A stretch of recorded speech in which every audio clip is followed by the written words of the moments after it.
শুভ দুপুর বন্ধুরা, কেমন আছো সবাই? আশা করি ভালো আছো। আমিও খুব ভালো আছি। তো আজকে চলে যাচ্ছিলাম আমার মামা শ্বশুরের বাড়ি মেদিনীপুর।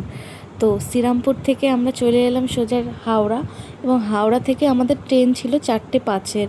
তো আমরা অনেকটাই তাড়াতাড়ি করে চলে এসেছিলাম, তাই জন্য আমাদেরকে ওয়েট করতে হবে একটু ট্রেনের জন্য। তাই মেয়ের জন্য একটা চিপস আর একটা বিস্কুট কিনে নিলাম, কিনে নিয়ে বসে পড়লাম, কারণ মেয়ে চিপস খেতে খেতে কিছুক্ষণ ওয়েট করতে পারবে, কারণ অনেকটা তাড়াতাড়ি আমরা চলে গেছিলাম।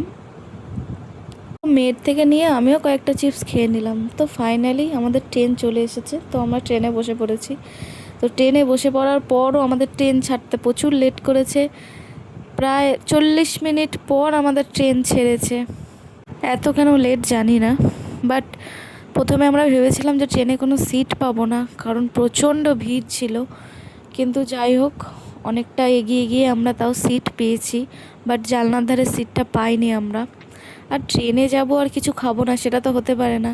তাই কিনে নিয়েছিলাম পাঁপড়। আমরা সবাই মিলে পাঁপড় খাচ্ছিলাম, আর আমার মেয়ে ততক্ষণে ঘুমিয়ে পড়েছে। তো তার পাঁপড়টাও কিনে রেখেছিলাম যে সে ঘুম থেকে উঠলে খাবে। তো তারপর আমি আবারও পাঁপড় খেতে শুরু করলাম। তো যাই হোক, আমার মেয়ে ঘুম থেকে উঠে পড়েছে। ঘুম থেকে উঠে সে একটু ঘুমের ঘোরে, ভাল লাগছে না ওর। বললাম পাঁপড় খা, পাঁপড়ও খাচ্ছে না। আর এদিকে আমারও ভালো লাগছে না, কতক্ষণ ধরে ট্রেনে, প্রায় 3-4 ঘন্টা লাগে যেতে। তার মধ্যে ছিল ট্রেন লেট, অনেকক্ষণ বসে থাকতে থাকতে আর ইচ্ছা করছে না। তো ফাইনালি আমাদের ট্রেনটা এসে পড়েছে মেদিনীপুরে। তো আমরা স্টেশন থেকে একটু বেরিয়েই সামনে টোটো ধরবো। টোটো করে ডাইরেক্ট চলে যাব মামাবাড়িতে, মানে আমার মামা শ্বশুরের বাড়িতে। আর সেদিন ছিল কালী পুজোর ভাসান। রাস্তাতেও প্রচণ্ড ভিড় ছিল, দেখতেই পাচ্ছ রাস্তাটা কত জ্যাম। তো যাই হোক বন্ধুরা, ভালো থেকো সবাই, আর আমার ভিডিওটা কেমন হয়েছে জানিও।